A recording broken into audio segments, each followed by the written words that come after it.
ভাই একদিন পতিতালয়তায় গেল। যাওয়ার পরে দেখে আমি তার বোন। তখন ভাই আমাকে দেখে হঠাৎ করে চমকে উঠলো, অবাক হয়ে গেল। তখন আমি কি করব? ভাই কি বোনকে এগুলো করতে পারে না। তাই আপনাদের মাঝে আমি আমার কষ্টের কথাগুলো তুলে ধরছি। তখন ভাই আমাকে জিজ্ঞেস করলো যে, বোন তুই এই জায়গায় কেন? তখন আমি আমার ভাইকে বললাম যে, ভাই আমি তো তোমাদের কথা বা আমার বাবা মার কথা অবাধ্য হয়ে আমি বিয়ে করেছিলাম। আজকে আমার ভাগ্য আমাকে এই জায়গায় টেনে আনছে। তা আমার স্বামী আমাকে পতিতালয়তেই বিক্রি করে দিয়েছে। তখন আমার ভাই কথাটা শুনে অবাক হয়ে গেল। তখন কি করবো, ভাই তো আর বোনের এগুলা কোনো কিছু করতে পারে না। ভাই তো আমাকে দেখে অবাক হয়ে গেছে, আমি তো ভাইকে দেখে অবাক হয়ে গেছি যে কি করতে পারি। ভাই আর বোন, ভাই বোনের ভিতর তো এগুলো করা সম্ভব না। তখন ভাই আমাকে জিজ্ঞেস করতেছে যে, কি ব্যাপার বোন তুই এখানে কেন? তখন আমি ভাইয়ের উত্তর দিলাম যে, ভাই আমাকে তো তোদের কথা অবাধ্য হয়ে, বাবা মার কথা অবাধ্য হয়ে বিয়ে করছিলাম নিজের সুখের আশা চিন্তা করে। এখন এমন সুখ আল্লাহ আমার কপালে দিছে, আজকে আমার পতিতালয়তে বাস করতে হয়। আসসালামু আলাইকুম। আমি আপনাদের মাঝে আমার জীবনে কিছু কাহিনী তুলে ধরছি।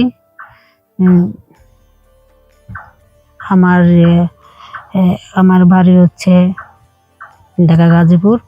আমার নাম পিয়া।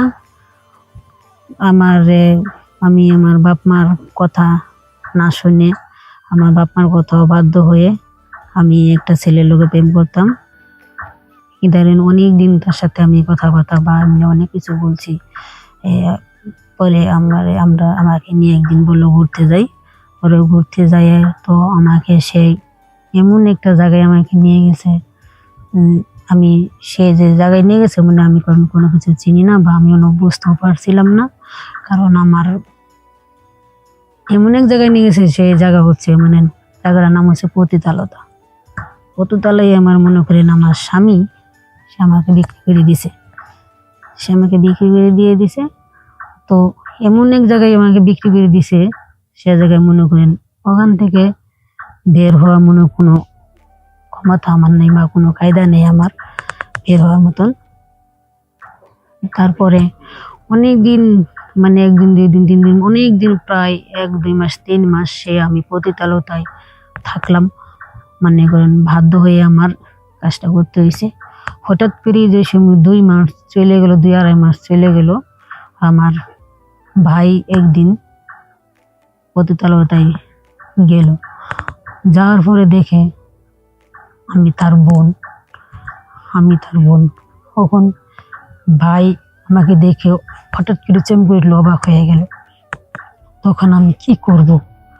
ভাই কি বোনকে এগুলো করতে পারে না। তাই আপনাদের মাঝে আমি আমার কষ্টের কথাগুলো তুলে ধরছি। তখন ভাই আমাকে জিজ্ঞেস করলো যে, বোন তুই এই জায়গায় কেন? তখন আমি আমার ভাইকে বললাম যে, ভাই আমি তো তোমাদের কথা বা আমার বাবা মার কথা অবাধ্য হয়ে আমি বিয়ে করেছিলাম। আজকে আমার ভাগ্য আমাকে এই জায়গায় টেনে আনছে। তা আমার স্বামী আমাকে পতিতালয়তেই বিক্রি করে দিয়েছে। তখন আমার ভাই কথাটা শুনে অবাক হয়ে গেল। তখন কি করবো, ভাই তো আর বোনের এগুলা কোনো কিছু করতে পারে না। ভাই তো আমাকে দেখে অবাক হয়ে গেছে, আমি তো ভাইকে দেখে অবাক হয়ে গেছি যে কি করতে পারি। ভাই আর বোন, ভাই বোনের ভিতর তো এগুলো করা সম্ভব না। তখন ভাই আমাকে জিজ্ঞেস করতেছে যে, কি ব্যাপার বোন তুই এখানে কেন? তখন আমি ভাইয়ের উত্তর দিলাম যে, ভাই আমাকে তো তোদের কথা অবাধ্য হয়ে, বাবা মার কথা অবাধ্য হয়ে বিয়ে করছিলাম নিজের সুখের আশা চিন্তা করে। এখন এমন সুখ আল্লাহ আমার কপালে দিছে, আজকে আমার পতিতালয়তে বাস করতে হয়। তো অনেক ভালোবেসে তাকে অনেক মন প্রাণ দিয়ে সবকিছু দিয়ে তাকে আমি অনেক ভালোবাসছিলাম। আর ভালোবাসার প্রতিদান এটাই পাইলাম যে মানুষে যেন কখনো যেন কোনো ছেলেকে এভাবে মন প্রাণ দিয়ে কাউকে যেন ভালো না বাসে। ভালোবাসার প্রতিদান আজকে আমার এই পতিতালয়তায় এই পথে নিয়ে আসছে। মেয়েদের প্রথম যখন মেয়েরা যখন ছেলেদের সাথে কথাবার্তা বলে বা প্রেম করে, তখন কিন্তু কেউ বুঝতে পারে না যে একটা ছেলের ভিতরে হয় এরকম, মানে তার ভিতরে কি চলতেছে সেটা কেউ কোনোদিন বুঝতে পারে না।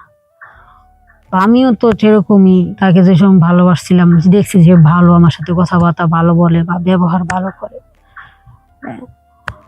তো তার ভিতরে যে এরকম নোংরামি ছিল যে আমাকে নিয়ে সেই একটা পতিতালয়তে বিক্রি করে দিয়ে সে আমাকে নিয়ে ব্যবসা করবে, তা আমি নিজেও কল্পনা করতে না।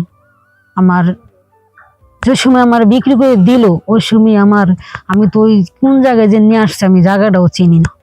তো আমার দু চোখের পানি জোর জোরে আমার বুকটা ভেসে যেতেছে।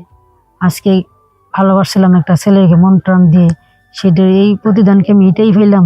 আজকে আমার এই পতিতালয়তায় এগুলা ব্যবসা করতে হয় বা এগুলা করতে হয়। তাই আমি আমার বোন যারা আছে, যারা আমার মতন, যারা মেয়ে আছেন, বোনেরা বা ছোট বোনেরা, বড় বোনেরা যারা আছেন, আমার মতন ভুল কেউ করবেন না। আমি যে ভুলটা করেছি সেই ভুলটা কখনো আপনারা করবেন না। যদি আমার জীবনের কাহিনী যেটা ঘটছে সেটা আমি আপনাদের মাঝে তুলে ধরেছিলাম। যদি আমার গল্পটা ভালো লাগে অবশ্যই এই চ্যানেলটা সাবস্ক্রাইব করবেন এবং বেশি বেশি করে শেয়ার করবেন।